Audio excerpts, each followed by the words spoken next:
Tuesday, Feb 27, 2024, Health Day News.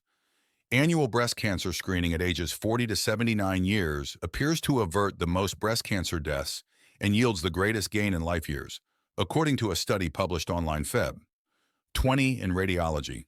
Deborah L. Monticello, MD, from Dartmouth-Hitchcock Medical Center in Lebanon, New Hampshire, and colleagues examined the benefits and risks of different screening scenarios using data from the Cancer Intervention and Surveillance Modeling Network, CISNET.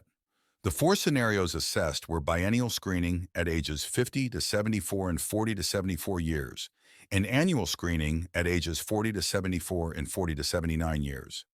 The researchers found that based on estimates for CISNET 2023, annual screening at ages 40 to 79 years improved the reduction in breast cancer mortality compared with biennial screening at ages 50 to 74 and 40 to 74 years, 41.7% versus 25.4% and 30% respectively.